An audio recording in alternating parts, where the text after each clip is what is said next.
لە ساڵیادی کۆچی مێژووی مەریواندا سیویەکی پوشپەر ساڵڕۆژی کۆچی مێژووی خەڵکی شاری مەریوانە. لە دوایین سەعاتەکانی شەوی سی پوشپەرەوە دانیشتوانی شاری مەریوان دەستیان کرد بە چۆڵکردنی شار و ئەم حەرەکەتە شۆڕشگێڕانەیە تەواوی ڕۆژی سیویەکی پوشپەڕیش درێژەی پەیدا کرد. کۆچی خەڵکی مەریوان حرەکەت و تاکتیکێکی شۆڕشگێڕانە بوو لە بەرامبەر سیاسەتی سەرکوتگەرانە و شەڕەنگێزانەی ڕژیمی تازە بەدەسەڵات گەیشتووی ئیسلامیدا. ئەم حرەکەتە کە بە ئیبتیکار و ڕێنێنی هاوڕێیانی کۆمەڵە و بە تایبەتی هاوڕێ فوادی مستەفا سوڵتانی شکلی گرپوو بوو بە یەکێک لە پێناسە هەرە گرنگەکانی شێوازی خەباتی جەماوەری لە بزوتنەوەی شۆڕشگێڕانەی کوردستاندا و لە ماوەیەکی کووردا سەمپاتی و هاودڵیەکی بەرینی لەنێو خەڵکی ئازادی خوازی کوردستان و تەنانەت لە دەرەوەی کوردستانیش بەدەستێنا. ڕژیمی تازە بەدەسەڵات گەیشتووی ئیسلامی بە دوای هاتنە سەرکار و پاش وەڕێخستنی شەڕی نەورۆزی خوێناوی لە سنا بەردەوام لە بیانووی دەستپێکردنی شەڕێکی هەمەلایەنە و هێرش بۆ سەر کوردستان بوو. بە دوای ڕاپەڕینی 57 و هاتنە ئارای شێوەیەک لە دەسەڵاتی خەڵکی لە کوردستان هەلو مەرجێکی تا ڕادەیەکی زۆر دێمۆکراتیک لەم ناوچەیەدا دامەزرا بوو. کۆمەڵانی خەڵکو و ئۆرگانە هەڵبژێردراوەکانیان وەک شۆڕای شارەکان، شۆڕای معەلیمان، شۆڕای ئەسناف و بازاڕیان، شۆڕای کارمەندان، ڕێکخراوە جۆراوجۆرەکانی کرێکاران، ژنان، لاوان و گەلێک ئۆرگان و دامەزراوەی دێمۆکراتیکی دیکە کاری ئیدارە و بەڕێوەبردننی شار و ئاواییەکانی کوردستانیان بەدەستەوە گرتبوو. ئازادی بەیان، ئازادی دەربڕینی بیر و باوەڕ، ئازادی کۆبوونەوە، ئازادی پێکهێنانی ڕێکخراوە و تەشەکول و گەلێک شتی دیکە لەو بابەتە بنەما و پایەکانی ئەو هەلو مەرجە دموکراتیکە بوون کە لە کوردستان هاتبووە ئاراوە.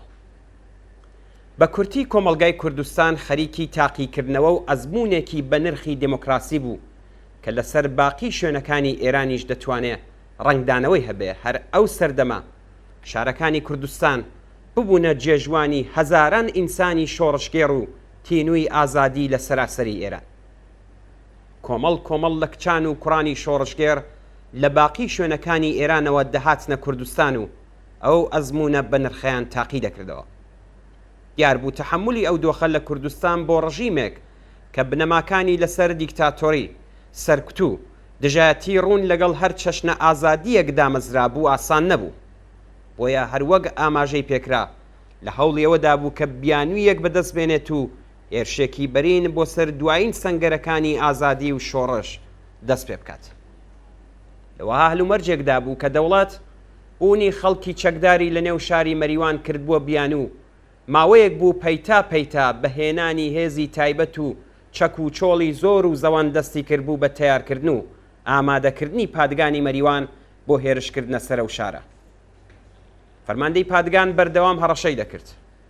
سەرنجام لە یەکێک لە دانیشتنەکانی نێونەرانی خەڵک لەگەڵ پادگان کاتێک نێونەرانی دەوڵەت ملیان بە پێشنیارەکانی نێونەرانی خەڵک نەدا، دەستەی نێونەراتی خەڵک لەو توێژانەدا بڕیاریاندا کە بە مەبەستی پوچەڵکردنەوەی پیلانی ڕژیم و پێشگرتن بە کوشتاری خەڵک شار چۆڵ بکەن.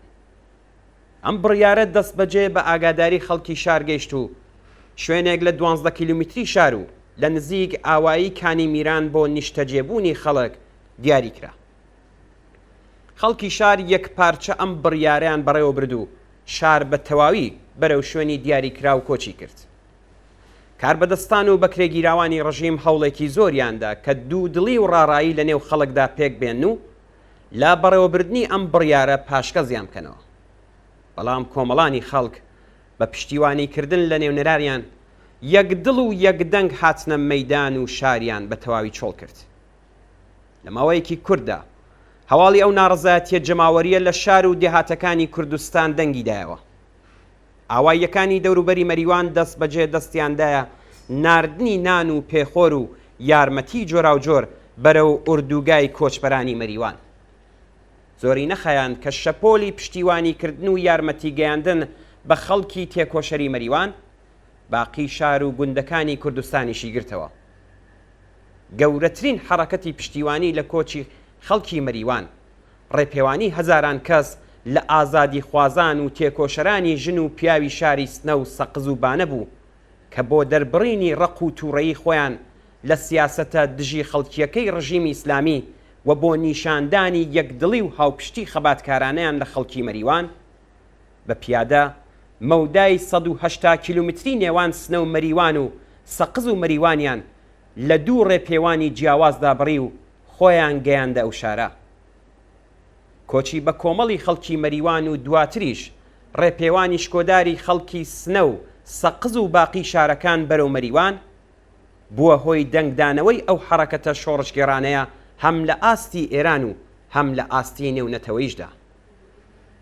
لە زۆریەک لە شوێنەکانی ئێرانەوە ڕۆژانە پەیامی پشتیوانی، گروپی پزیشکی و دەرمان، یارمەتی تەدارکاتی و تەنانەت هێزی ئینسانی بۆ بەشداری لە پاراستنی ئەمنیەتی کۆچبەران دەگەیشتە ئوردوگا. گەلێک لە دەستگا ڕاگەیەنەرە گشتیە ناسراوەکان لەوانە ئاژانسە خەبەریەکانی فەڕەنسە و BBC هەواڵ و گزارشی ئەم حەرەکەتیان بڵاو کردەوە و بەو جۆرە لە ماوەی ئەو کۆچەدا کە تا 13 گەلاوێژی خایاند ئەو حەرەکەتە بووە بزوتنەوەیەکی جەماوەری و بوو بە بەشێک لە مێژووی بزوتنەوەی شۆڕشگێڕانەی خەڵک لە کوردستان. ئەو بزوتنەوەیە جگە لە پوچەڵکردنەوەی پیلانی ڕژیم لەو سەردەمەدا و دواخستنی هێرش و پەلاماری کۆماری ئیسلامی ئێران بۆ سەر کوردستان گەلێک دەرس و ئەزمموی بە نرخیشی لە فیداکاری یەکگرتووی و هاوخەباتی لە نێو کۆمەڵانی خەڵکی کوردستاندا پێکهێنا. ژیانی ڕۆژانەی ئوردوگا، هاودڵی و بڕوا و متمانەی خەڵک بە یەکتر، هەوڵ و تەقەلای بێوچانی خەڵک و بەڕێوەبەرانی ئوردوگا بۆ هەرچی باشتر بەڕێوەبردنی کاروبارەکان و چارەسەرکردنی کێشە و گیر و گرفتەکان، نەزم و دیسیپلینی نێو ئوردوگا، دابەشکردنی پەیداویستیەکانی ژیانی ڕۆژانە، کۆنتترۆڵ و پارێزگاری لە ئەمنیەتی خەڵک، ئەمانە هەمووی تێکەڵ لەگەڵ کۆڕ و کۆمەڵی بەحسی سیاسی و کۆڕی شەعر و ئاواز و سرود و هاوکات ڕیزی یەکگرتو و لێبراوی هەزاران کەسی دوو ڕێپەیوانەکەی سنە و سەقز کە بە پیادە و بە خوێندنی شەعر و سرودی شۆڕشگێڕانە و لەو پەڕی نەزم و دیسیپلیندا مەودای نێوان سنە مەریوان و سەقز و مەریوانیان بڕی و خوێنێکی تازەیان کردەوە بە دەمارەکانی ئەم بزوتنەوە جەماوەریەدا و شانۆیەکی لە هاوپشتی و هاوخەباتی خوڵقان بوو کە بێگومان لە مێژووی بزوتنەوەی شۆڕشگێڕانەی خەڵکی کوردستاندا دەمێنێتەوە.